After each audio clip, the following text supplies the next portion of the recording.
for another episode of Leadership of the Leaf, now in their third season. More leadership topics to discuss and more cigar knowledge to share with great pairings. Grab a cigar, give it a cut and light, and put some smoke in the air with your host, Dice and Austin. Welcome to another episode of Leadership of the Leaf. My name's Austin. Hey, what's up, Austin? How's it going, sir? What's going on, Dice? Yeah. Do gotta say, all right. I hope you had a Merry Christmas. Yes. I did. Should we apologize to our listeners now? I was wondering if it's something we should even address. I guess we have. I guess we should. I feel like we owe it. Okay. All right. So I'm pretty confident people have noticed that there is an episode missing. There's a missing episode there. For a few reasons. It's not just because I'm lazy. Although it is a valid argument, I would say. Well, we did have it recorded. That's a true story. Yeah, that is a true story. We had the episode recorded. When Dice went to go edit it, the audio messed up completely, and basically I was talking to myself. Which is what normally happens anyway, but like this time there was absolutely no sound or bitching from the other end, so it just was kind of bad. I hear you. I see what you did there. So yeah, I tried to save it. I really did. I couldn't. I know.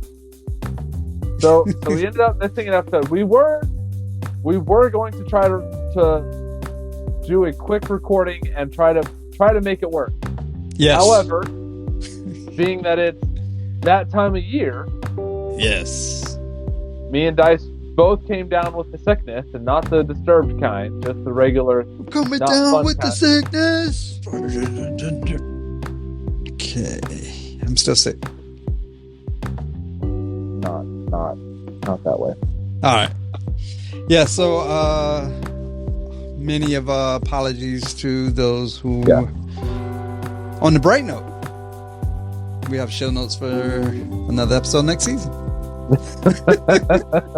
That is true. We're coming to the close of season 3. Yeah, this was final episode for season 3. Oh, yeah, I like it. Final full episode. Full episode. Full episode. Yeah. And I'm just asking. You asked. What are you smoking? Me, I'm smoking. I decided to pull out probably one of my favorite brands. Actually, I want to say probably my favorite brand. Okay. Drew Estate. As always. All right. He knows what happens. This is the Drew Estate S84 Shade 2 Black. It's actually the the Metallica version. Metallica S84 Shades of Black by Drew Estate. That was a mouthful. Very well said. Shouts out to Pedro. Shouts out to Maddie. I was looking at pictures of them the other day. Yeah. I was showing someone and I was like, that's Maddie. And I was like, oh, that's a crazy looking dude. I was like, yes, he is. He's a fun hang though. Yes. So I am deciding to pair that. All right. With Here we go. The Holding Station Straight Wheat Whiskey. All right. So, shadow of a doubt is whiskey. It is whiskey. It's whiskey. It's a wheat whiskey. Like you can even hear. Look, see how kind of cloudy and murky it is. Yeah. Is that the wheat? It's the wheat. Huh. See how not cloudy and murky that is? All right. So what are you smoking, Dice? And what Hennessy drink are you fucking pairing it with? Well, we know I'm pairing it with Hennessy. This is a fun episode. I'm going out with Hennessy. Stop it. Of course you are. Why would I? I assume you're coming to every episode of 10, so I don't know why. It's an old-fashioned, sir. Okay. Old-fashioned, and I'm gonna smoke an Oliva. Was it Milanio? Serie V Maduro. Ooh, all right. Those are good. Do you see that Oliva? I sent you a picture of it. That new Oliva box that's coming out. Oh man, that thing looks fantastic. Oh my gosh. I was like, golly, I want a box of that. And then they're like, we're only making like, I don't even remember how many the picture said or whatever, but I was like, that's just going to be expensive. Yeah, normally when I hear we're only making very small amount or whatever, I'm like, well, 400 boxes. You're like, it's nice to look at that. Yeah. Oh, that's a cigar right there. Yeah. So. Yeah. All right. So, yes. Happy. So Merry Christmas, Happy New Year to all of our listeners. Yes. Because this is New Year's Day. Yeah. New Year's Day. Did you not celebrate? Do you have a hangover? No. Why would I have a hangover? I don't know. Bitch man said what? You what? Huh? What? All right. So 3 seasons. With three seasons. Yes. That's a lot of topics to cover. Well, we had 3 seasons of cigar topics, yeah? Yeah. So if you because I have such great pleasure of doing it, if you maul all the episodes like kind of like in a big ball, and you had to pick out certain topics of those episodes of all together, you can kind of mull them all down to about 15. Not precisely. Like if you was to put them all together and like melt them, and then it should form a big ball of 15 different major like topics. We've talked about the same shit, same 15 shit pieces of shit. I knew you was going to go that way. No. Yes. Oh. No. Oh, okay. All right. You knew where I was coming from. Yeah. But I mean, if you compile everything together, these are the primary topics of like the grandfather topics of everything that we have talked about. And you'll see what your listeners are catch on. Like a very great example is number 1. Oh, okay. Brand new cigar smokers. During the 15 I'm sorry. Whoa. Not 15 seasons. 3 seasons. During the 3 seasons of talking about cigars, we bring up new cigar smokers quite often, and you give tips and advice for beginners on starting the cigar smoking journey to include the basis of choosing and lighting cigars. So, throughout our conversations that we have, like, oh, these are some lighting techniques. This is what you do. If you're fucking as a new guy and you're going to buy a new cigar, you should buy 2. Like, throughout our whole conversations of 3 seasons. Can I just say something real quick? No. Take your time and say it, sir. If I had to do the show with you for 15 seasons, I might kill myself. You're so full of shit. You're full of shit. You fucking love me. Don't lie. You I'm just saying, love me. 15 seasons is a long fucking time. Well, we're moving to season 4, so I mean it's not that out of reach, sir. That's 11 more years. 11. Of bless years with me, my good friend. Bless your heart. You know, since it's New Year's Day, and we should, 'tis the season to love one another and new beginning. Yeah, new beginnings. This old beginning and start something different. Just kidding. All right. So number 2 then would be cigar cutters. So, we've given an overview of the past 3 seasons. We've given overviews of different types of cigar cutters, talking guillotine punches, V cutters. Although one we have not talked on, and I don't want to say the name because I'm going to fuck it up. But it's the little knife thing. It's a French name. Have you seen those? They like fold on themselves, and they basically are like a straight cut type thing, but they're like a little knife. It looks like the old school shaving. That's what they look like. Yeah. But they're cigar cutters. But yes, anyway. And how to properly cigar for the best smoking experience. So that's one thing we have not talked about, the little knife thing. Just saying. I don't even want to say the name. We have a whole season 4 to bring that up. Yeah. We'll do a whole episode just for you, sir, so you'll learn how to pronounce the name, because I'm not even going to give it a try, let's be honest. Resident enunciator here. Hey, Google, how do you say knife cutty thing? What was that one cigar brand and gentleman's name? You interviewed him at PCA. Man, you want Potawatomi cigars?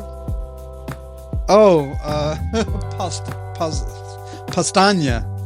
Oh yeah, Pastania. Yeah. See? Hey, look at that. I'm amazing. I know. You can say it.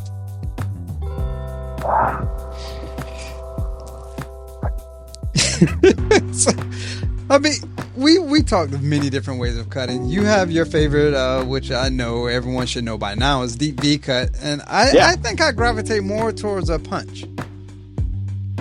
To each his own.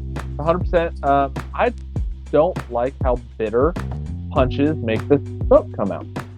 I can't get as much flavor notes as I can when I punch a cigar versus when I deep V cut.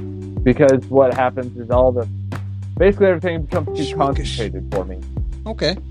And so it becomes very hot and very bitter. That leads me to a question for you, sir. Do you care too much for torpedoes or bellicosas and stuff? No, I love those. Huh. I'll guillotine cut the shit out of them. I won't punch them. Well, I was just curious because the punch to me kind of mimics the same airflow as a bellicosa or torpedoes and stuff like that because of how it tapers down. I get what you're saying, but I don't cut just like the tip off, like the tiny little tip. Like I go down into the cap and I give it a nice. I try to give myself a bigger opening than what a punch is. Okay. I guess you could say it would be like almost a habit for me to use deep cut. Yes, I would say that because there's no way deep cutting is a hobby. It goes hard in the paint. What are you reciting the alphabet over there? What are you doing? Churches, and Popeyes. Popeyes. Number 3, we have went over quite often. Is it a hobby or is it a habit? I mean, the distinction between enjoying cigars as a casual hobby versus the habitual practice and how cigars fit into a lifestyle. Now, we have discussed many and numerous ways of people that enjoy these as a hobby. We have discussed numerous ways of how it's a habit. And not necessarily saying it's something you're addicted to. It's just a habit forming, like the way I cut my cigar, my whole ritual of getting ready to smoke a cigar, making sure the NBA game is on TV so I can see my team just trade away all the star players. Yeah, that happens. That's the thing. Yes. But look, I don't know about you. But because we were both sick, yes, I did not smoke for 2 weeks. Didn't even cross my mind to smoke for 2 weeks. Not one day I wasn't jonesing. I wasn't like, oh my god, I gotta go smoke a cigarette or a cigar. I gotta fucking didn't even cross my mind. I was just like, man. Yeah, I think I shocked the household. You're not going to go out. Actually, I was watching the game inside. I was watching a basketball game inside, and the wife walked through the living room, stopped, and was like, "What the fuck are you doing?" I was like, "I'm watching the game." She was like, "You're not outside?" I was like, "No." "You're not gonna smoke a cigar and watch the game?" "No, I don't feel well. I'm gonna sit right here and watch the game and drink my orange juice." I had ginger ale. Did you? Orange juice is my comfort drink. I don't know why. I was drinking the shit out of emergency. And so the wife was like, "Hey, I'm gonna get you some ginger ale," and I'm like, "Fuck it, that or Sprite. That's two of my jam." Anyway, number 4, we talked about the PCA, the Premium Cigar Association. PCA came up a lot. It did.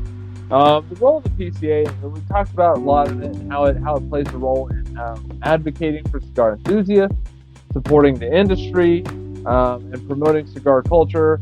A lot of these same people that go to PCA end up trying to fight the legal battles with like the FDA and the flavored legislation that was trying to come down. So PCA does a lot. Yeah. If you don't support the PCA, you should go ahead and just sign up, support, at least get the newsletter at a minimum, because it's good to see, especially what's happening in your neck of the woods. Yeah. Like right now, I think where I'm at and where you're at, there's not much going on, but I want to say, what is it, New Hampshire area, something is happening. Yeah. But everyone should pay attention to that, especially if you're a cigar guy. Come on.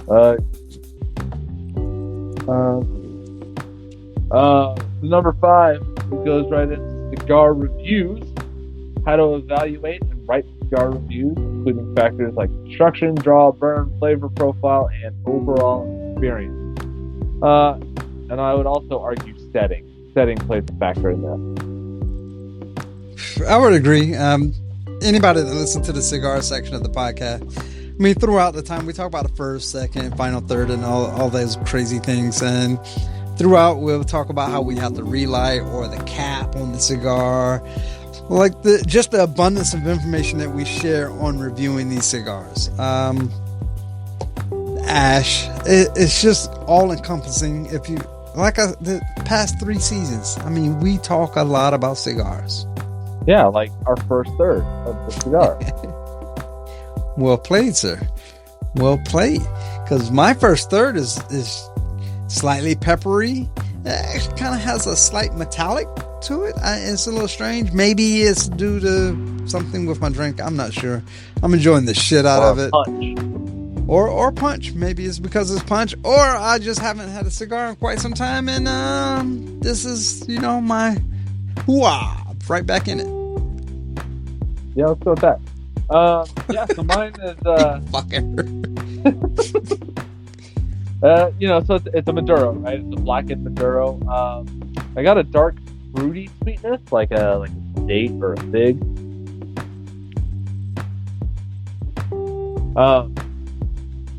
But there's a pepper on that back end. There's a spice, the peppery kind of stuff. If you retrohale, it'll give you a little like salted coffee, almost. Not doing it, sir. Not doing a retro? No. Why not? I'm not 100%. You are out there. Anyway.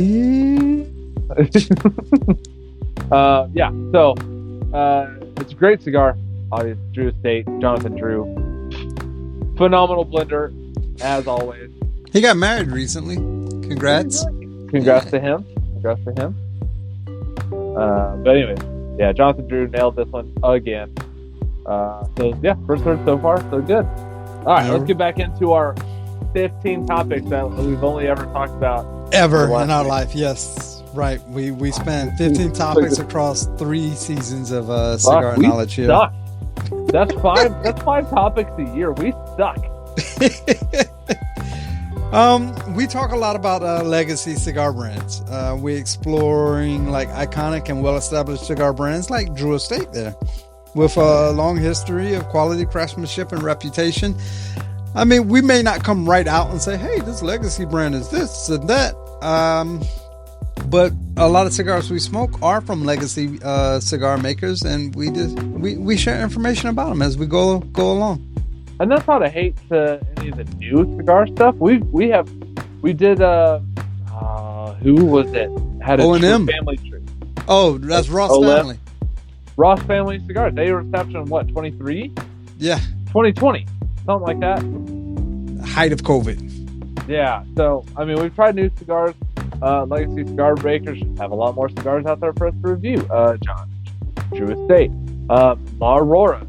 Shout out to the Greek. George the Greek. Yeah. We have a lot of the, United Cigars. But we do like the new brands. Founder Cigars. Warfighter Cigars. Those are relatively new brands. Those are not legacy brands by any means. ZR Cigars. Cigars. Yeah, there's another one.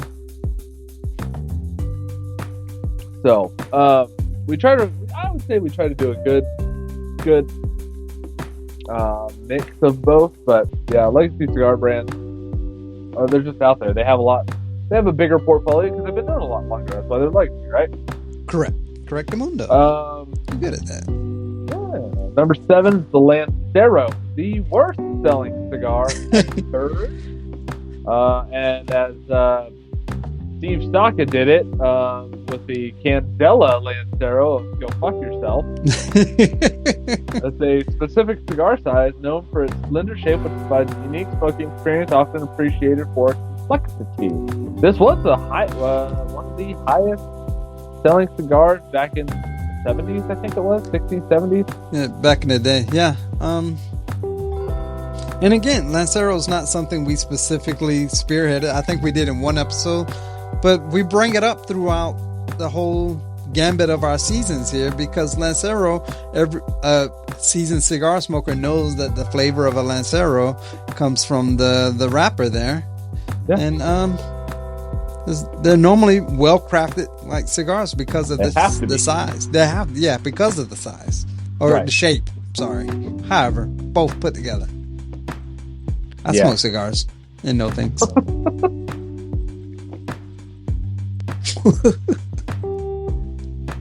Wow. We've been doing this for 3 years, folks. We're on to number 4. I hate you so much. And you want to do this for 15 years together? Get fucked. Yeah, I'll find someone else. Actively auditioning for send your videotape resumes into at Leadership of the Leaf on Instagram. Oh my goodness. I hope I get something. That'd be funny. I hope we do too.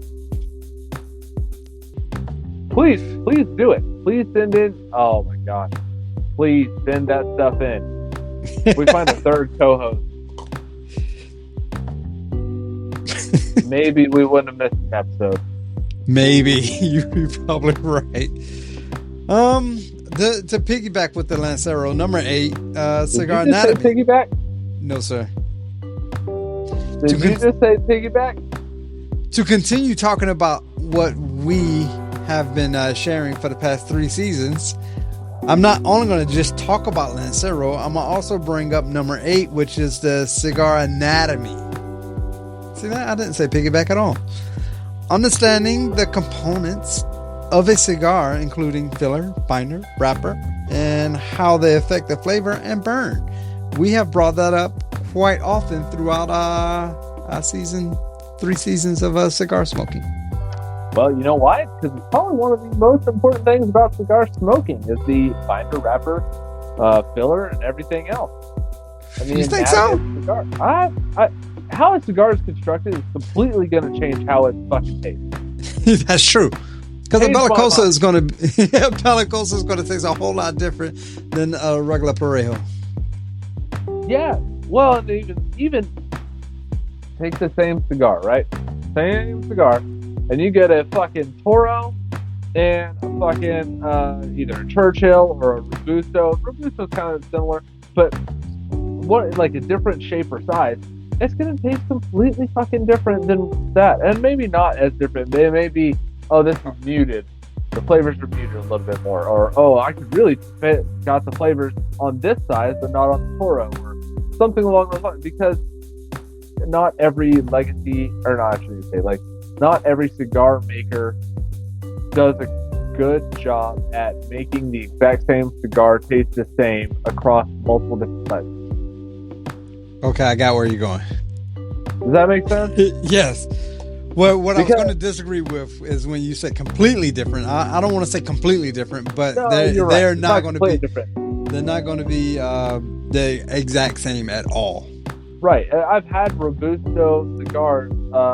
You know what? I've had a Robusto Undercrown Shade. And I'm like, this is a good fucking cigar. And then I went and had a Robusto Toro Shade, or Undercrown Toro Shade Toro, and it tastes different than the Robusto. Yeah. There's different complexities. I get little different notes. Usually in the bigger ones, I can find a little bit more subtler notes because everything's kind of stretched out and elongated, so I can dig into those subtleties a little bit more than I can with the Robusto. Well, I mean, digging into subtleties or whatever is like topic number 9, where the Maduro versus the Oscuro. I mean, the difference between Maduro, a darker, sweeter wrapper, and Oscuro, which is a very dark, rich wrapper, and flavors that they impart are going to be slightly different. Even though a Maduro can be darker than Oscuro, but it's usually typically not. But we've talked about Maduros a lot. We actually compared them to Oscuros a lot. Those two topics combating against each other has been brought up quite a few times. Yeah, well, and like even this cigar, right? If you look at this cigar, does that look like a Maduro? No, it doesn't look like a Maduro at all compared to like mine, which looks like a Maduro. And this almost looks like a Connecticut. Yeah, I would say that's a Connecticut shade. It is not. It is straight up a Maduro wrapper. The binder is Connecticut River Valley Maduro. The wrapper is Connecticut shade, but the filler is also Nicaraguan and Pennsylvania broadleaf Maduro. So you look at this and you see a shade wrapper, but it's the binder and filler of Maduro. Yeah, it's Maduro. So it's you almost got to sit there and say, all right, this is Maduro. So cannot judge a cigar by its wrapper, folks. Can't do it. That's nice and light and everything. No, it's not. It's fucking full of rich, fruity sweetness. Anyways, so number 10, cigar lighters. Various types of cigar lighters, such as butane and torch lighters, and their importance for a consistent light and proper burn. I really still want to try one of those fucking plasma lighters, the ones that you can recharge off the USB-C. Yeah. I really want to try one. I put on my skepticals here. I'm skeptical. You didn't give me a Christmas gift. You should give me one of those for Christmas. That's happening. That's happening. You should wait for that. I think I also got you a subscription to Cigar Aficionado. You're welcome. Thanks, buddy. Did you already have one? No. Okay. Print media is not my forte. And it's nothing against print media. I'm just usually on the move quite a bit, and having a magazine with me is I'd rather just read on myself. Anywho, print media is not my thing. I'll tell you what is my thing though, is pairings. Cigar pairings, which is number 11. Right. So recommendations for pairing with cigars with drinks such as whiskey, coffee, rum, Hennessy, whatever, to enhance the smoking experience. We talked about it a lot, right? Because Hennessy is very floral. We know this from the 3 years that you've been drinking the shit. On air, nice. on air. Oh, I was going to say that's nice of you to say 3 years, but yes, sir. Anyway, on air. Sorry, I had to pop on. Anyway, so you get floral notes from that. So sometimes in cigars, when we smoke the same cigars, you're like, oh, I get this like sweetness or floral note or whatever, and that your drink brings that out more than mine with caramel and oak and stuff. So I get some like oaky, woodsy type notes a lot more than you do because of my drink. So pairings change your cigar quite a bit. And we talk about it. And not necessarily always directly. We often bring it up indirectly. And some pairings are good, some pairings are bad. That's the reason why it comes up in conversation. Just like in conversation, we bring up like number 12 every now and again, where we talk about humidors. You talk about your Coolador. I talk about my humidor. We talk about the Boveda packs. You know, the importance of storing cigars in a humidor to maintain proper humidity and preserve freshness, ensuring the best smoke. We talked about, I think you used a Tupperware for a few because you was cleaning out your... that motherfucker. Yeah. So, I mean, we just bring these things up, and this is the stuff that we try to educate and, give our listeners more and more of. Well, and storage of cigars plays a huge role in your enjoyment of cigars. I've had people give me cigars. I don't know if I think I talked about this on air. I had a coworker give me about 9-10 cigars, and he gave them to me like an eBay package that was sealed with like some sticks of cedar in there and like wasn't even a Boveda pack. It was one of those like gel silicone beads. Oh, silica bead type crap. Yeah. Well, not crap. I don't want to say crap. Sorry. No, you're good. But like, I started like inspecting them, and they're all split, and I found mold in a couple of them, and I just chucked the whole thing. He felt really bad about it. He's like, "I'm sorry, I didn't mean to give you those." I was like, "Dude, it happened. It's one of those things, especially when you store them in such a shitty manner. You tend to get mold, and then some people are like, oh, that wasn't mold, it's plume. And then you talk about mold versus plume, which was number 13. And we have this like debate almost indirectly every now and again. We don't really talk about the plume as much because plume is like one of those, I don't want to say rarities, but it's not something that happens every other weekend. No, we commonly play on the mold game of what you need to look for, how to spot it, the difference between mold. It's a sign of the spoilage, and plume is the harmless crystallization of the oils on the cigar. A lot of times we talk about the mold part. A lot of people like to give me cigars from their refrigerator, freezer. So I'm like, thanks.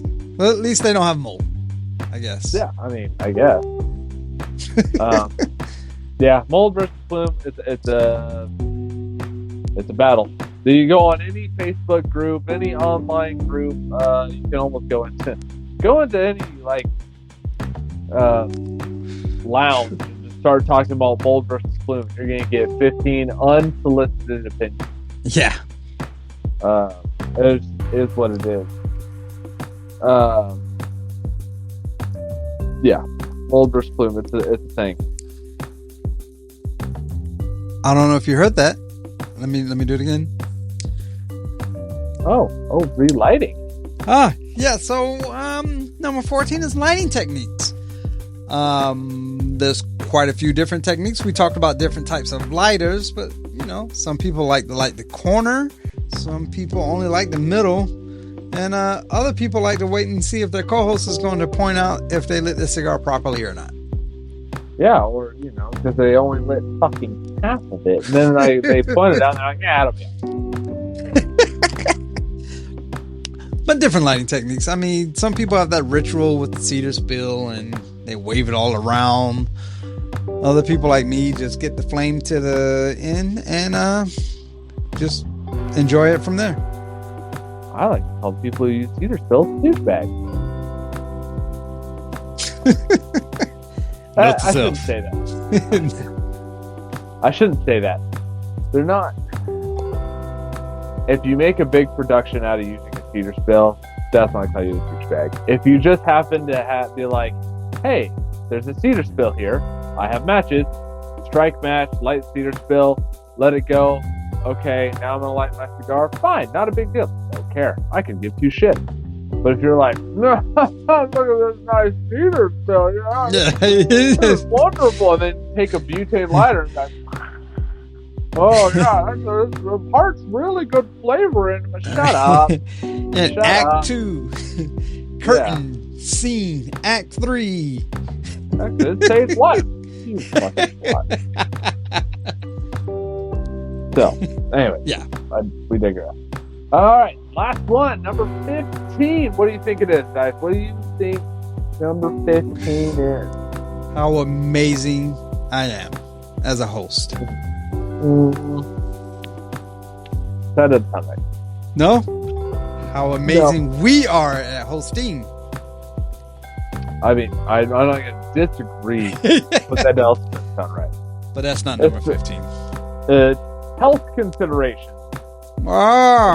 We discussed quite a bit the health implications of cigar smoking, emphasizing moderation and the importance of being informed.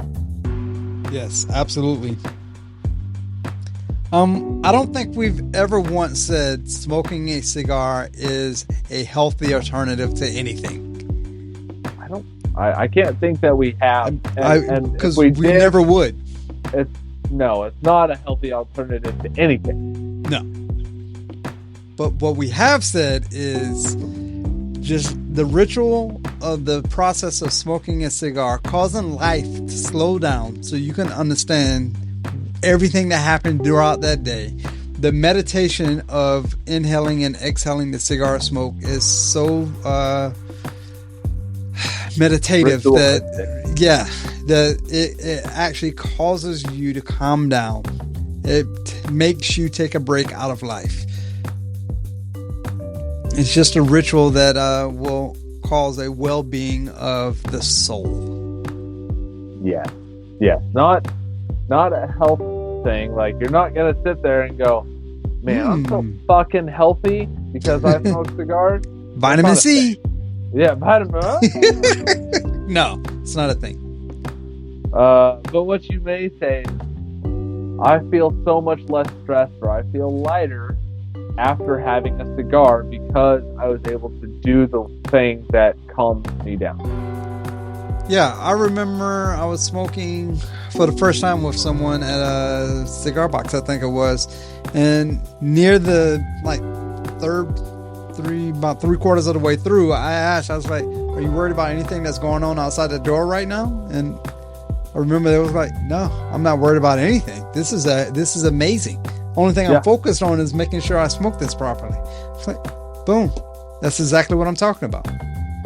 Yeah, it's a meditative process where you can kind of just shut the world off and not have to worry about things. So that's our list. 15 topics over the last 3 seasons. Maybe in season 4 we'll decide to get to another different 5 eventually. Or maybe we'll take a short break and talk about our second third. That sounds like a good idea. All right.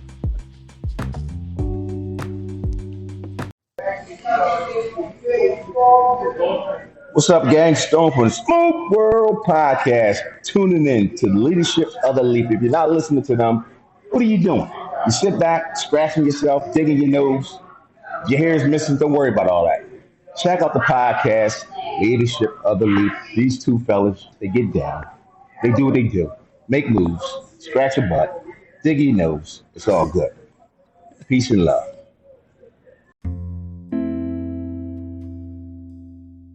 This is retired machinist mate first class George Kreischer, or better known as Crash. And you are listening to the Leadership of the Leaf, hosted by Dice and Austin. All right, man. Hey, welcome back after that break.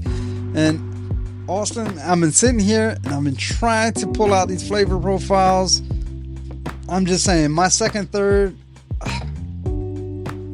leather, creaminess, and I'm actually getting some oak. I'm getting oak, my friend. Oh, nice. Woo! Sorry, I retrohaled. Ah! That's right. That was bad for your health. White pepper. Oh, there it is. White pepper with almost a cashew nuttiness there with it. It's very good. Yeah, I don't know.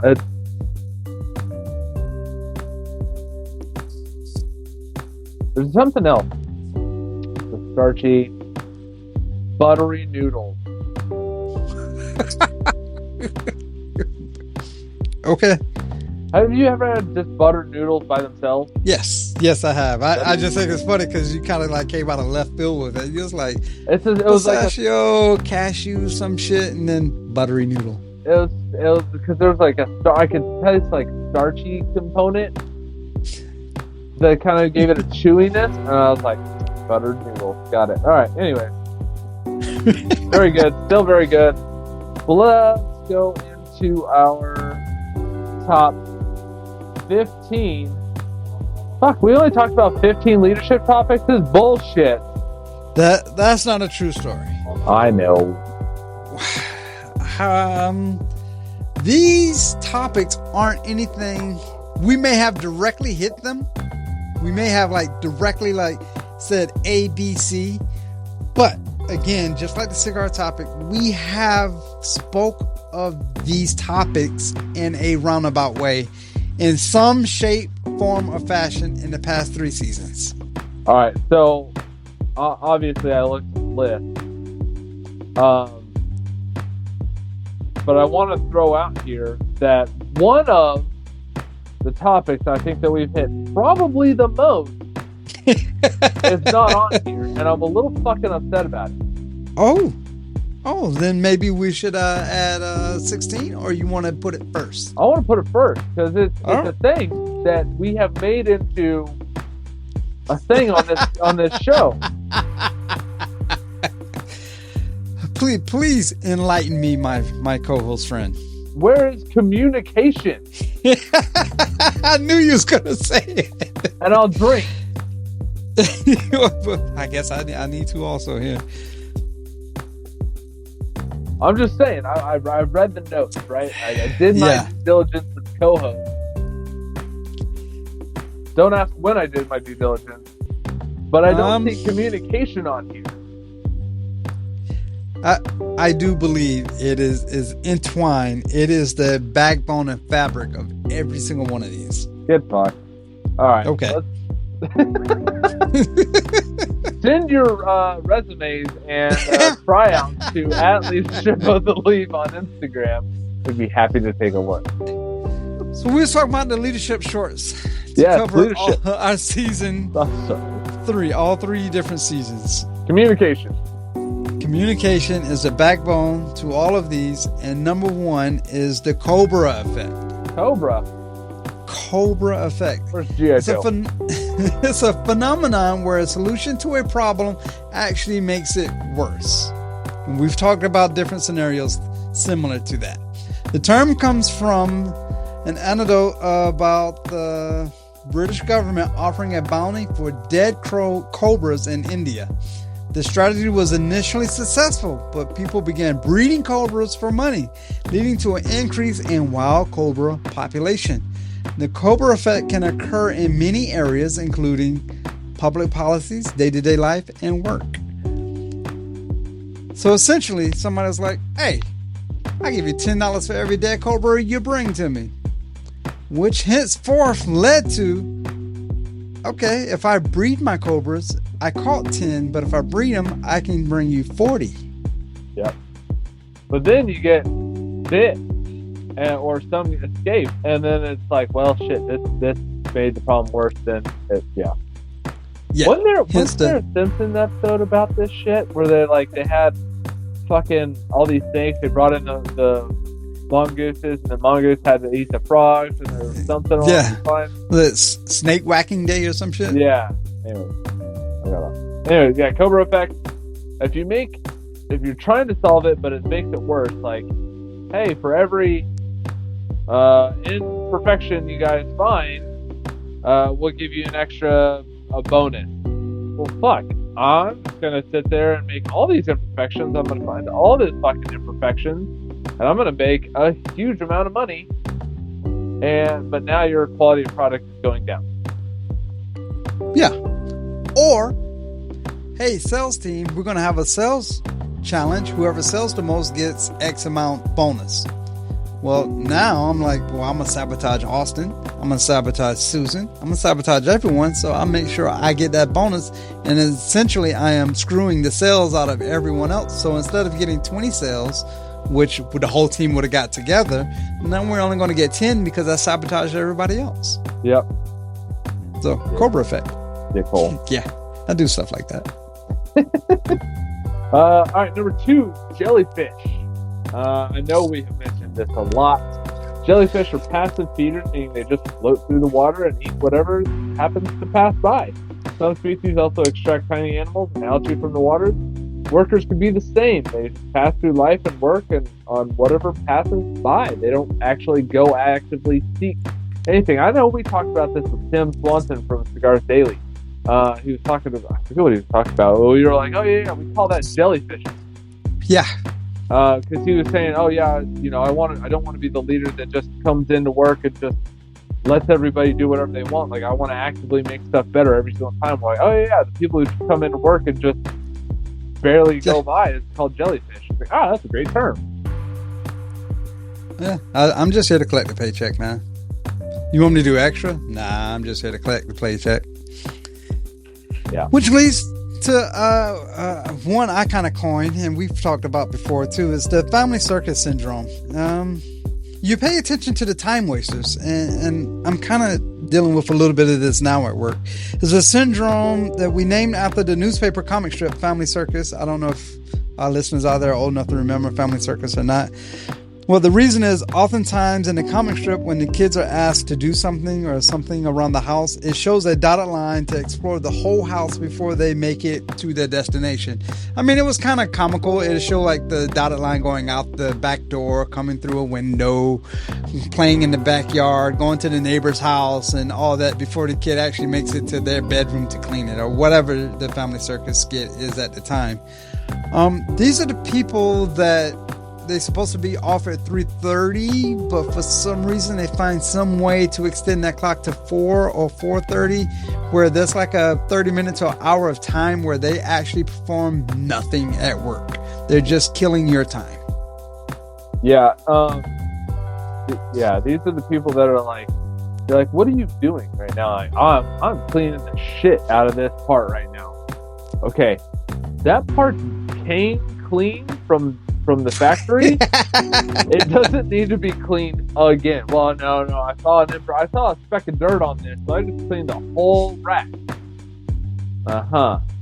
You didn't just clean the one that you found and installed it and continued on with producing widgets. You just cleaned them all for no reason. Did you find specks of dirt on anything else? Nope, they're all clean, but I figured I'd clean them all anyway.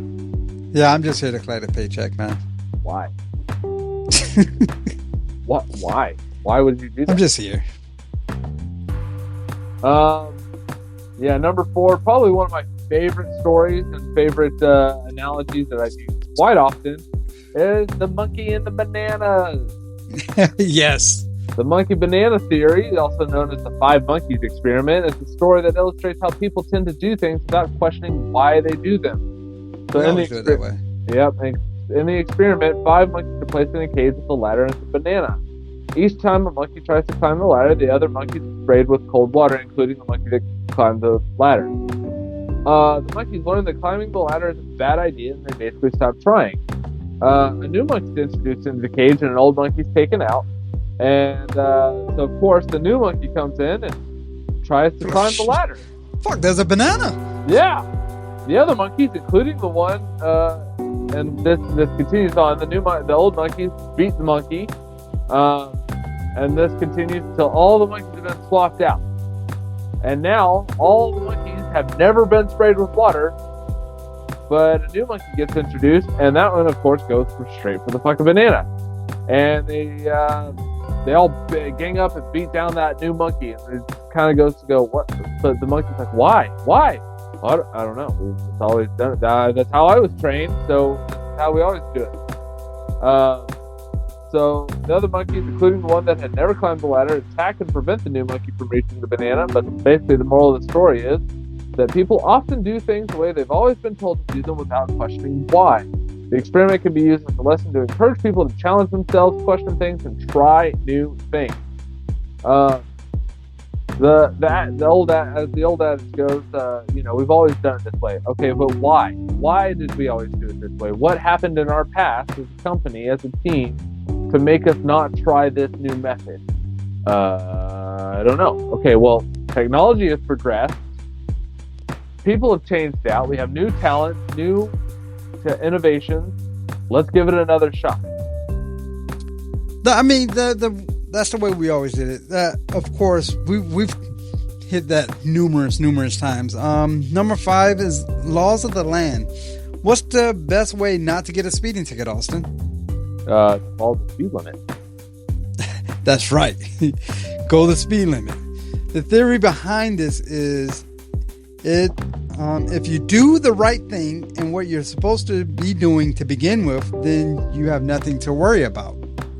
Weird. And this is something that I, throughout my career, my teams and stuff, like when quality assurance, quality control, when quality comes around, people are like, oh my God, quality, they're going to write me up. Why are they going to write you up? Well, because there's no because you're doing what you're supposed to. You're following the instructions to a T. You have all your proper protective gear on. You're doing exactly what you're supposed to do. So there's nothing to worry about. I'm driving down the road. The speed limit's 55. I'm going 54 and the cops get behind me. What do I care? Yeah, no, I mean, when I first started working, I felt that. I felt that anxiety of like, oh shit, quality assurance is here. I'm gonna get fucking written up. And then it took me a couple interactions with them to go, why am I fucking worried? I have my instructions out, right, as required. I have my PPE as per the OSHA standards. The SDS, the safety data sheet. Yeah. I have all that stuff. I'm doing everything I'm supposed to be doing. I have no reason to be concerned that they're going to write me. Yeah. There's a point in time I was like, I want them here. What? Yes. I invite them in. Yeah. I have no secrets. Yeah. I do my shit the right way every single time. Don't have to worry about it. That kind of feeds into number 6. Fuck them, we ball. Yeah. This is kind of a very quick one to explain, but it's such a broad definition that we don't have enough time in any episode to talk about it. I think we tried one episode and we just time just got away from us. Yeah. Yes. Fucking we ball is carry on despite the problems. Whatever the fuck is going on. It's raining. Oh, fuck it. We ball. I gotta still change the tire. It's still gotta happen. I can't drive on a flat, so fuck them. We ball. Yeah, it's kind of like embrace the stuff, right? Like it's hey, I gotta do the job, and whatever the conditions are, I'm gonna fucking do the job that I was hired to do. There's people out in my neighborhood right now, and it's fucking in the 20s right now where I live, and they're pouring concrete out here, and they're tearing up old concrete, replacing it because it's all jacked up on the sidewalks and whatnot. But I sit there and I kind of looked at them and I was like, man, fuck them, we ball, I guess. I was like, that shit sucks because it's fucking cold as shit. They're out there pulling up old concrete, framing it, putting the new concrete down, doing all these. And I'm like, fuck, that would suck so bad. I'm so glad I'm inside, like clickety clacking away on the computer, and then I'm like, nah, they got it. They know what they're doing. Yeah. So yeah, how come we ball? Yeah, you just kind of embrace the suck. You carry on despite all the problems. And it's just one of those things. It's a mentality thing. Is what it is. It's a mentality of sitting there going, hey, yeah, this might suck, but guess what? I can continue having a smile on my face despite all these problems because I have a job. I'm better off than other people that may not have a job, and I'm doing and I'm going to do my job to the best of my ability. Which presents number 7, pride versus proud, which is in hindsight you would say they're virtually the same. Let me explain, sir. Pride is something you show, and proud is something you feel. I am proud that my kid got an A on her test, but I have a sense of pride of how I raised her. You can see I raised her well, but I'm proud of the grade that she made. Right. Yeah. It's I tell my kid that he should be proud of the effort he puts into his schoolwork. Right. He should be proud of that. Right. He should feel that. And pride is him showing that, hey, I put in all this effort and I got the top grade in the class. Well, hell yeah, you should be fucking proud of that. That's some hard work you put in. That's some effort. Yeah, the pride is going to show through. Yeah, you should feel proud about that. I 100% agree with you. Number 8. I'm gonna go off. Let me assess the situation, Coach. My wife absolutely hates that now. I fucking love it. I do it all the fucking time. This one is essential one of the look before you leap situations. Many times people are in a hurry or even frustrated with the issue or the problem that they are having. They become unintentionally blind, which means that you cannot see the solution even if it's right in front of you. Taking a step back and looking at the problem will help see the bigger picture, or maybe notice that the very minute might help solve the problem. I do this a lot with my wife, and I know you do it with yours, which is probably why she hates it. She'll have a problem. She's like, I can't solve this. And I'm like, well, all right, let me take a look at it. And I just take a look at it, and she's like, well, see, this. And I'm like, no, stop. Let me assess the situation really quick before I do anything. And she's like, but I'm telling you what the situation is. Right, I understand what you see the situation as. Yes. Let me look at the situation with fresh eyes, which is what you asked me to do. Let me look at the situation with fresh eyes and from all different angles. Maybe I see something you don't. I have a scenario. I was working with a coworker this several years ago, back when I was working for you, and man, this dude. I was working on the other side. We were trying to put together a widget. And I was on one side of the widget, he was on the other side. And I was just sitting there working away, and I kept hearing grunts and, fuck this, bitch, man, fuck this, motherfucker. And I was like, dude, are you okay? And he was like, oh, I'm having trouble. And I was like, okay, well, let me know if you need help. And I just kept working, and he just kept going more and more and more frustrated.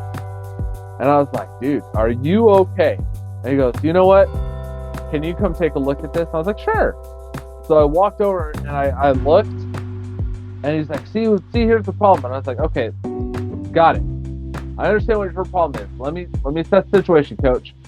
And so I looked at it, and I found the problem, and I was like, I see your issue. And he goes, all right, what's my issue?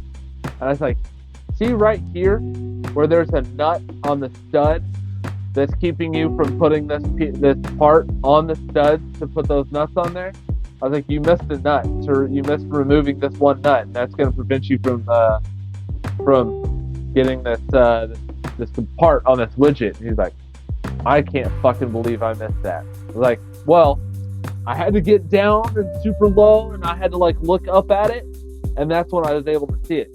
You thought you had everything ready, and you had your new nuts and you had the old ones, and so you thought you must have miscounted or something. But yeah, that's your problem. He took it off, slid it right in. He's like, holy shit, I cannot believe that fucking part. I've been struggling with this for the last 30 minutes. I was like, well, sometimes a fresh set of eyes is all you need, man. You're welcome. It's the right response. What can I say? Anyway. Yeah. So fresh eyes. Sometimes. Did you just Moana? Don't hate on Moana. God damn it. Everyone needs deadlines. I can't perform under the pressure. Everyone needs what? Is our fucking deadline of the 15th. I'm just saying. We did. And we will learn from it. Yeah, because you know what? We're taking steps from it. Everyone needs pressure to perform at their best. Everyone needs deadlines, even the beavers. They loaf around all summer, but when they're faced with a winter deadline, they work like fury. If we didn't have deadlines here for everything or for everyone, we'll become stagnant. I found that the best way to get started is to quit talking and begin doing. And the best way to get something done is to have at it. The best way to get a lot of things done is to be under a lot of pressure to pull them off. And that, sir, is from Walt Disney. What's that saying? Necessity is the mother of all invention? Yes. Right? Necessity. It's a deadline. I don't know how I'm going to feed my fucking... I don't know how I'm going to feed my family this winter. Well, you better fucking figure it out. All right, I guess I better go start a business or fucking get a job at Walmart or whatever. I'm going to become friends with the ants. Yeah? Yeah, because I'm a grasshopper and I've just been playing my fiddle all summer long. Just entertaining the hell out of these ants. And now it's winter time and I don't have anything to eat. But the ants do, because while I was playing my fiddle, the ants kept working the whole summer. Weird. Thanks, Bugs Life. Talking about me talking about Moana. I don't know what you're talking about. Number 10, poker is the art of taking calculated steps. Taking calculated steps is a strategic way to act despite uncertainty, weighing potential costs and benefits to determine if the potential reward is worth the risk. Here's some tips for calculated steps. Define your goal, get a better hand, evaluate the risk or give up on the hand, create a plan, you have a number of cards to exchange, take action, returning those cards to the bottom of the deck, learn from your mistakes. Was the hand you had worth throwing it away? And celebrating your achievement. Rake in the chips or have a better understanding of the risk. It's definitely one of those things where, you sit there and you kind of you look at your hand and you're like, I have shit. There's literally nothing for me to do. And I've done this in poker and I'm like, yeah, I'm going to take all 5. And then they just kind of look at me and they're like, are you sure? I'm like, anything is better than this.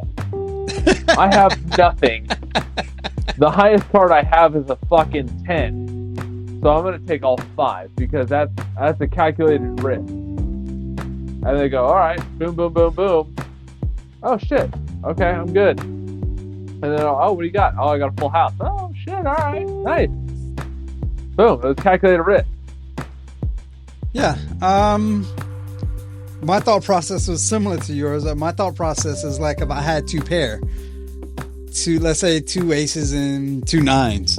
Like, is it worth throwing away the 2 nines? Hopefully I get a full house, or 3 aces. Like, it's a calculated risk, right? Yeah. That's all. That's a calculated risk. Assess the situation, choose the best poker hand, and hey, fuck them, we ball. Yeah. It's funny. Kind of going back a little bit, but the kid we were watching the other day, we were watching Polar Express. Have you seen that movie? I have. Okay. And I rode the ride. Me too. All right. So what pisses me off in that movie, one of the biggest premises of the movie is the fucking kid takes the fucking ticket of the little girl and tries to give it back to her and loses her fucking ticket. Right? Yeah. And my kid, and I was like, that kid's so dumb. Why did you try to give the ticket back to her? He goes, well, he was trying to give it back to her. And I was like, I agreed. 100% agreed. I said, here's the problem. I was like, what happens after he loses the ticket? And he goes, she comes back to her seat. I was like, exactly. Right where the fucking ticket would have been left had he left it the fuck alone. I said, or had he held on to it and said, I'm going to hold on to this until she comes back to her seat, just so that way it doesn't get lost. I said, if he would have either A, minded his own business, or B, stayed the fuck in his seat. I was like, there's a whole, like, part of this fucking thing, part of this movie that's not necessary. And he kind of looked at me, he goes, I never thought about it like that. I was like, you're damn right. I was like, so if you would have just sat, like, grabbed the ticket and said, I'm going to hold on to this for her until she gets back, just to make sure it doesn't slide under her seat or get trampled or blow away or something, it would be a whole lot better. That's what you got from your Polar Express movie. Does it not make sense, though? It does make sense.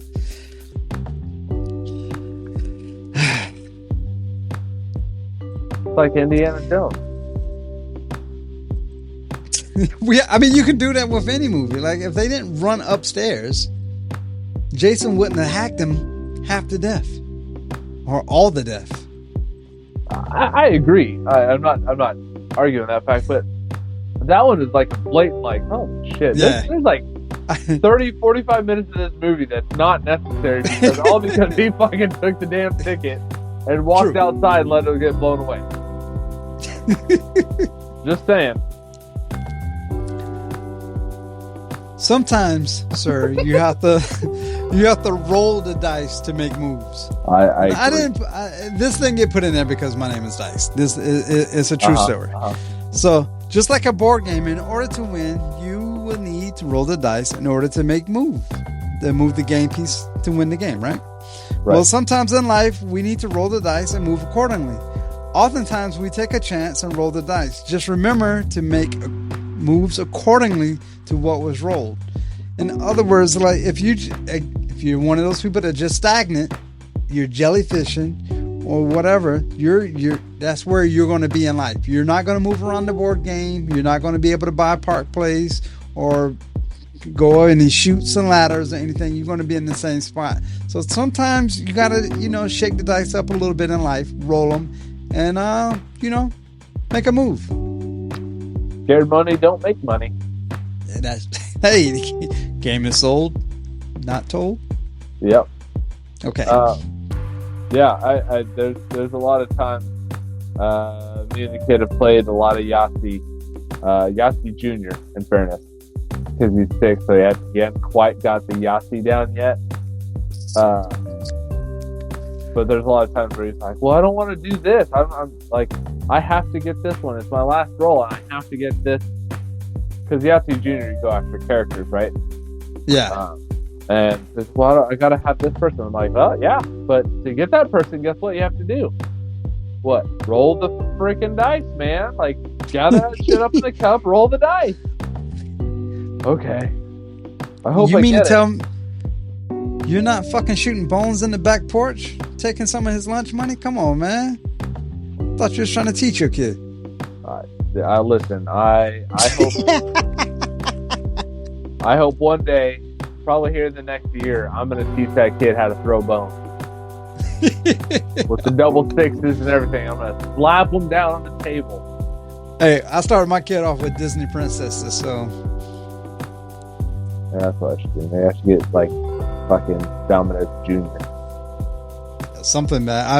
I literally, I got pictures of it. It's so much fun. Anyways.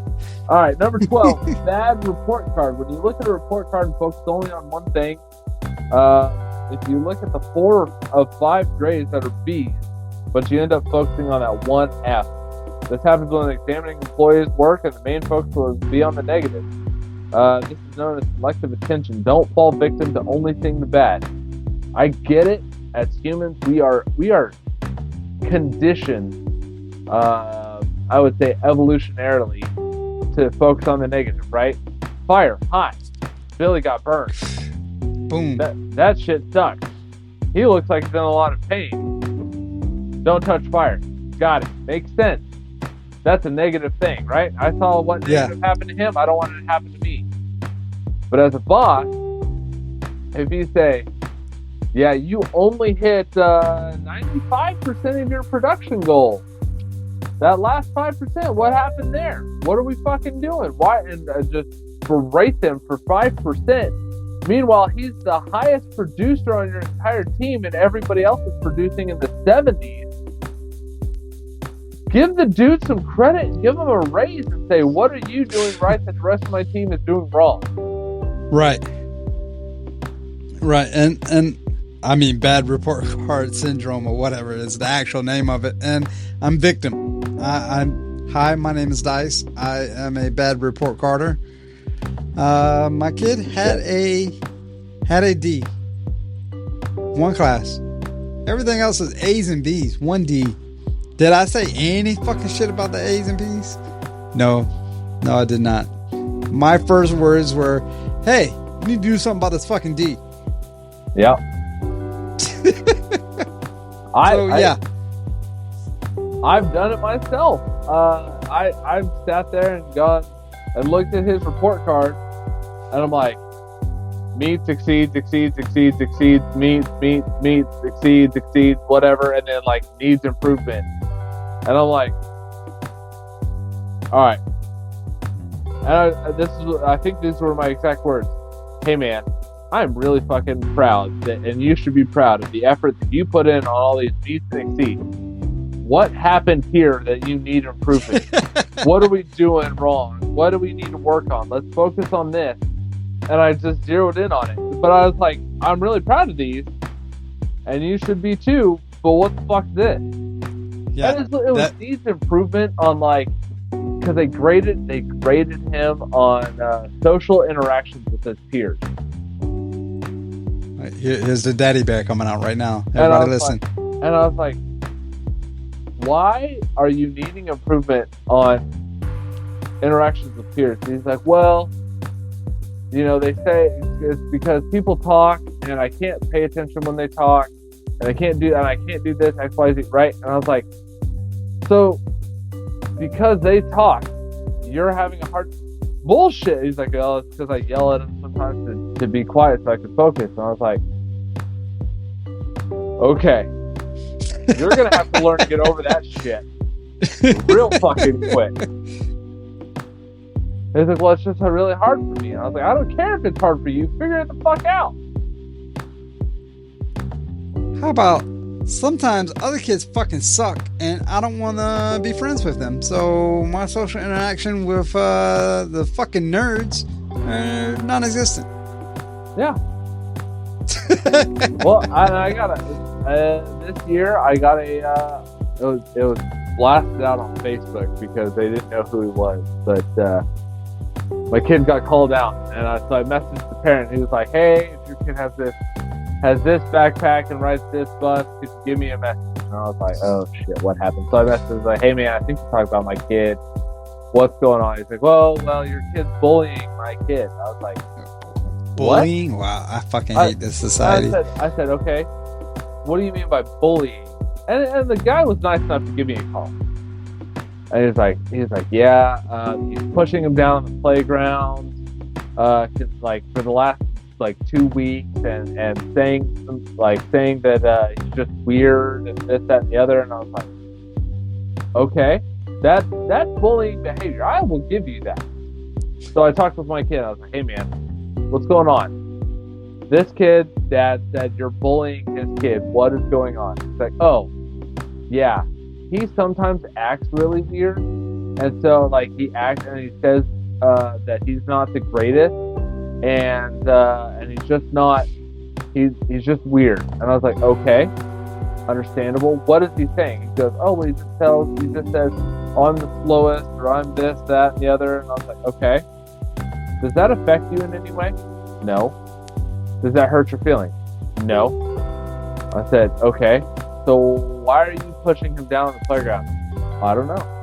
Well, maybe he doesn't have any friends, and maybe he's just putting himself down. Maybe you should try reaching out and being a friend. Okay, now he's the best friends with that kid. Come on, man. Like, what are we doing here? Anyway, so I got off on tangent. Number 13 is your fucking communication, sir. Watermelon flipper. Watermelon flipper. Watermelon flipper. So if you watch Scarface on regular TV, the swearing is basically, it's censored, right? You're not going to hear the F's and the shits and the fucks and all this, right? One of the censored portions was dubbed watermelon flipper. The point is when sometimes people hear what they want to hear. We need to make certain that the words we use are what we want people to understand. Basically, if you think somebody said something, but you're not 100%, ask them to repeat themselves. And then use active listening skills. Yes. The actual words, and you can actually see the mouth of the person when they say it, is the words that they're using is motherfucker. Watermelon flipper. Right. But it was one of those like, hey, you watermelon flipper. Get back over, whatever it was. But it distinctly like normal tone, then watermelon flipper. And then it went back to normal tone. And it's like, there's no way that motherfucker just said watermelon flipper. Of course he did not say watermelon flipper. But that's what they want. That's the words that was communicated over the television. But we all know, I can't say we all know, if you haven't seen Scarface as much as I have, or you can't read lips or whatever, you probably really thought that motherfucker meant to say watermelon flipper. But we both know he didn't say watermelon flipper. So it's best to figure out, like, let's communicate again, because I heard watermelon flipper and I'm pretty sure you was calling me a motherfucker. Yeah, it's like, fuck you. What did you say? Vacuum. What? Olive juice. I love you too. Love you too, baby. Elephant juice.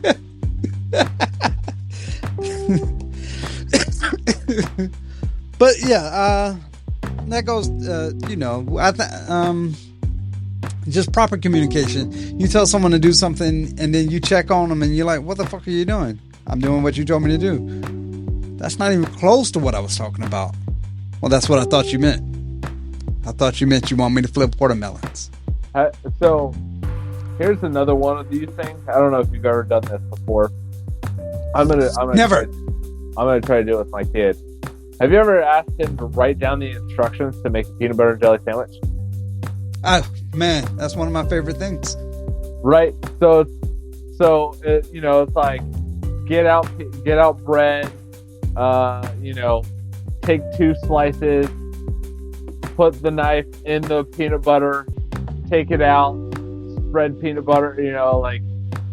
Put peanut butter on sandwich, and then or on one piece of bread, and then put the knife in the jelly, put it on the sandwich, and then put the pieces of bread together and eat. And it's like, put the handle in the fucking peanut butter, and they're like, what are you doing? It says, put the knife in the peanut butter. I don't know what are you talking about?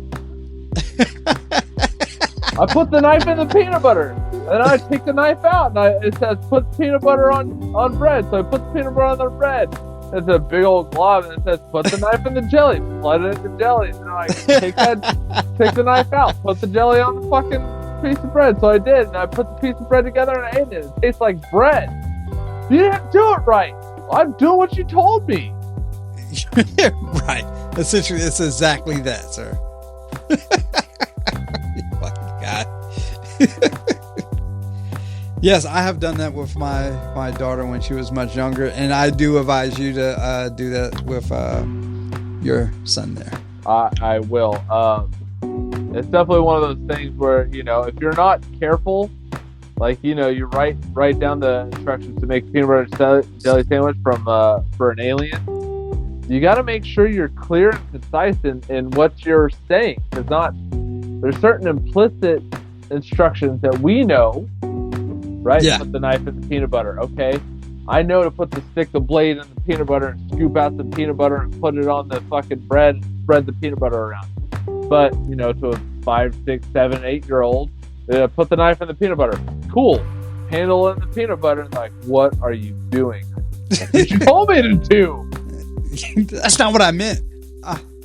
Now I'm looking at the paper here, and that's exactly what I'm reading. Yeah, that's what I'm reading. Number 14 is another good one that, again, these are stuff we expressed over 3 different seasons. These are just putting them in a nice little package. Koi pond. There's this koi pond in a very prestigious office building. The hired person that changes the filters in this koi pond, you hire a person just to change these filters in the koi pond. That's their job, just to change that filter. Throughout the work week, he changes the filter, keeps it clean, free of debris, and after a while, debris builds up over time. The person comes out, he changes the filter, and then all of a sudden, that person, that's their job, is extremely ill and was hospitalized. So he's not there anymore. Now, days are going by and the filter has not been changed. Debris is going to build up naturally, right? So the people that work there noticed the water was not as clean as it usually is. Algae is starting to form. Weeks go by and now the water has like an odor to it. The algae is so much worse. Now months have gone by. Koi fish are starting to die. And the owner of the building decides to pay a visit to the building, this prestigious building. Immediately he asks, did anybody notice this koi pond? I mean, how could you not notice it? Each person that had the same response. It's not my job. Because of this, everyone suffered from the odor. Thousands of dollars worth of fish have died, and now it's taking even more money to have that koi pond properly cleaned. The moral is, if something is wrong and it's not right, you should see about it and fix it. I am tired of walking by, let's just say a piece of trash or something on the floor that's right next to the trash can or whatever. And yeah, we got janitors. Yes, there's housekeepers. Yes, there's all these. Why won't you just pick it up? It's not my job. But, okay. So this happens in my building. I shouldn't say it happens, right? But I'll just give you a scenario. So we all use the bathroom, right? And one day I went in the bathroom and I walked in and I utilized the facilities, washed my hands, dried my hands on the paper towel, and I looked down to throw the paper towel away. And I looked down and there's just all these pieces of paper towel that have ripped off on the floor. So I grabbed, and they're just little pieces. So I throw my paper towel away and I go and grab new paper towel and I gather up all the paper towels. During this time, the director walks in, right? And he asks me, he's like, what are you doing? And I said, oh, sir, well, I'm trying to pick up all these pieces of paper towel on the floor. And he's like, why? And I said, what do you mean? And he goes, well, we have people for that. And I said, you're 100% right. We do have people for this. However, they come twice a week, maybe 3 times. I said, I don't know about you, but I like seeing a clean floor that's not littered with paper towel pieces on the floor when I come to use the bathroom, because I don't want to step on them, catch them on my shoes, and walk around and leave paper towels, markings throughout the throughout the building. I was like, so this is a problem. I see it. I fix it. It takes me 5 minutes to fix it. And he's like, yeah, but it's not your job. I was like, you're 100% right, sir. It is not my job. But it doesn't take me that much time and that much effort to clean this up really quick. And it's better for everybody. He goes, you're right. And he grabs a piece of paper towel and he starts cleaning up with me. And 2 minutes later, we've got the whole floor clean. And he was like, yeah, that does look better. And I said, now doesn't it feel better when you come in here to use the restroom that the floor is somewhat clean? He was like, yep. And it's just that little thing of man, I just cleaned up some paper towels, and I know it's on my job, but man, it just makes me like feel a little bit better that I help take care of my building that I use and the facilities that I use a little bit nicer for everybody involved. Yeah, and it was very minimal effort for in my opinion, a very high reward. Yeah, and it's a high reward for everybody, and you know, and so I do that, and so you know, it's just one of those things. It's like the carts at Walmart, right? I've grabbed carts and I've thrown them in the cart rack, and my son's always like, Dad, why do you throw carts in the cart rack? And I'm like, well, one, I don't like carts near my vehicle because the wind blows and they go into my vehicle, yes. my truck. I don't want my truck to get scratched up. I was like, two, it takes nothing, very minimal effort for me to grab this cart, put it in the cart rack, and then I can walk into the store with the cart. And he's like, yeah, but don't they have people to do that? Yes, they do, son. Yes, they do. But again, it takes very minimal effort on my part to kind of clean this parking lot up, to sit there and make it nicer for everybody so nobody's vehicle gets scratched, and then this store doesn't get shut down because now they're getting sued by somebody who got their car scratched. Yep. By a fucking cart. Oh, I guess I never thought about it like that. Well, there you go. I threw another thought process in your scenario, exact same scenario. So, because my kid, we will religiously put the carts back, no matter how far from the car it is. I was like, people will get these carts. They will walk 5 miles in the grocery store or whatever, up and down each aisle, shopping their asses off, walking however long. And then they get to their car, put all the groceries in their car, and yet can't walk 5 feet to put the cart back where it belongs. Instead, they'd rather like curb it or leave it at front of their car or something like you literally walk 3 miles uphill, but you couldn't go 5 feet to put it back where it belongs. Yeah, drives me insane. Yeah, no, baddies. That's one of those. Before we get into the next one, that's one of those tests to see if people can be self-governing. Yeah, they can't. Nope. All right, number 15. I may be wrong, but I doubt it. Oh man, if no one has ever heard us say this before, they've never been around us.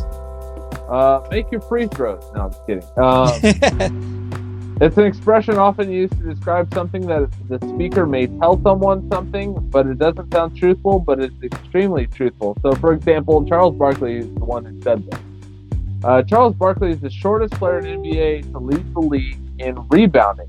He averaged a career high of 14.6 rebounds per game during the 1986-1987 season.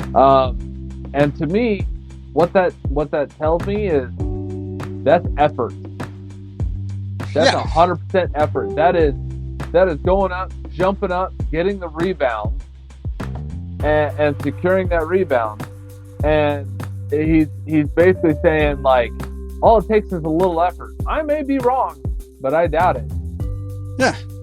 Hey, and I'm pretty confident you said some things before. I know I've said some things before, and people will look at you and be like, what? That can't be true. I may be wrong, but I doubt it. Yeah.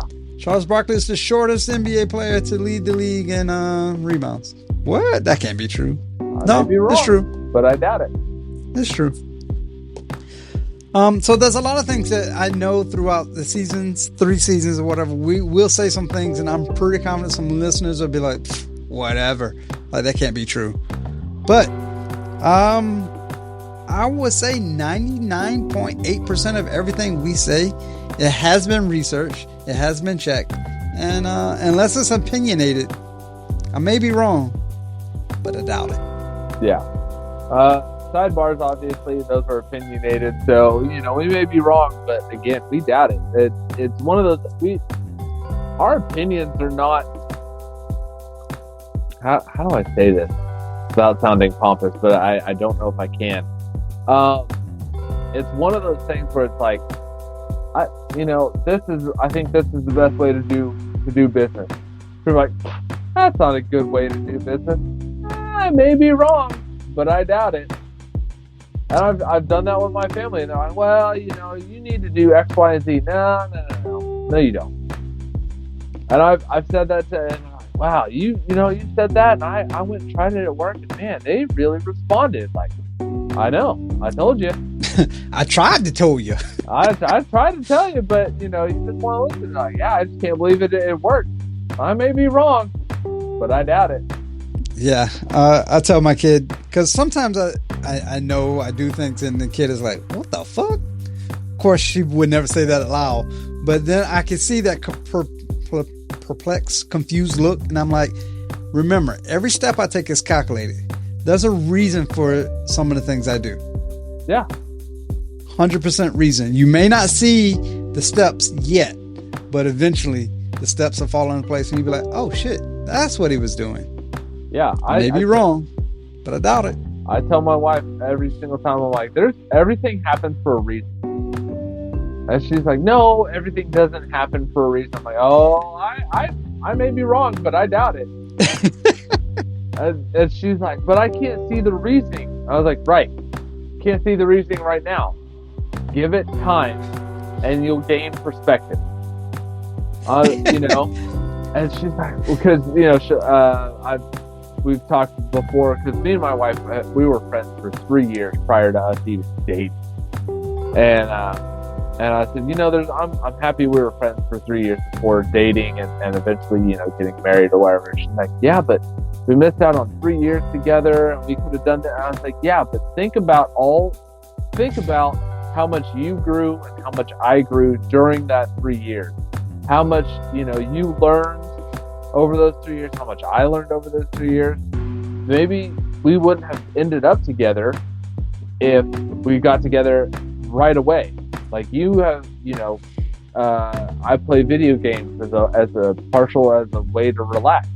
I was like, if we hadn't grown and you hadn't gone through X, Y, Z, you may not think of me playing video games as a way to relax. You may be like, I can't fucking believe that you do this, and it's so fucking childish and blah, blah, blah. But now you realize, oh, no, actually, you really need that time. And she's like, yeah, I do. And I was like, okay, so had we gotten together when we first met, you wouldn't think that way. Oh, yeah, I guess you're right. I may be wrong, but I doubt it.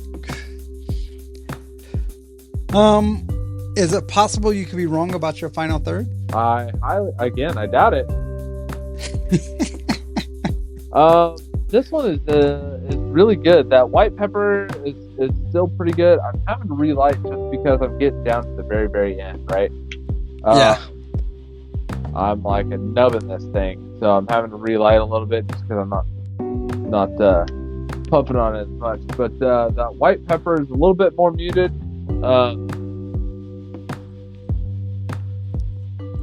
Hay is coming through with there's a sweetness. I feel like it's honey. There's like kind of a honey sweetness coming through on this. Okay. And it's really good. It's smoke production is still good. The burn line is still phenomenal. It hasn't, I say touch ups, but it's really because I've been talking and I haven't been upping on it. So I don't want to knock it for touch ups or anything like that. Because if I was just purely puffing on this thing, it wouldn't need the touch ups. But yeah, a little bit of hay, a little bit of sweetness. I think I want to put honey in there, but yeah, it's very good. Okay. I will agree with you. I remember smoking it before. I'm getting definitely oak is still there. Cedar's creeping in over the oak. Pepper and want to say there's a coffee component. Okay. And it's like dark. It's like an espresso. I was going to say dark coffee, but darkness. No, it's more of an espresso component. Okay. I'm not mad at it. So then that begs the question, single, 5-pack, or box worthy? It's time to answer the question. Is a cigar box worthy, 5-pack, or just 1 or 2? Well, leaning into this Oliva, Oliva's like maybe 6 or 7 on my list of cigar companies because whatever, doesn't matter. This Milano Series V, it's a box press or whatever. I would go box. I would say this is a box worthy cigar for me. Okay. Having bought a box of that, I don't disagree with that. I did get tired of Olivas after a while. Purely probably just because that was my first box I purchased, so I didn't have a whole lot of other cigars to kind of like temper my choices with, so to speak. I see what you're saying. Yeah, I see what you're saying. So, the Oliva Series V Milano, they were really good. This Drew Estate S84 blackened S84 shades of black Metallica. Man, this is so good. I would say box worthy all day. I will agree with you. And especially I can see how much you're trying to nub it now. Yeah, it's down. It's down. It's not even like my thumb length anymore. So it's it's like maybe a thumb knuckle. But it's good. It's very, very good. All right. I guess until next time, my name's Austin. Well, next time it'll be season 4. Mr. Austin. 4. Yeah. I thought that was a pretty good wrap up of our first 3 seasons. I'm looking forward to more. So yeah, until next time, my name is Dice. I'm Austin. And great leaders smoke great cigars. Facts.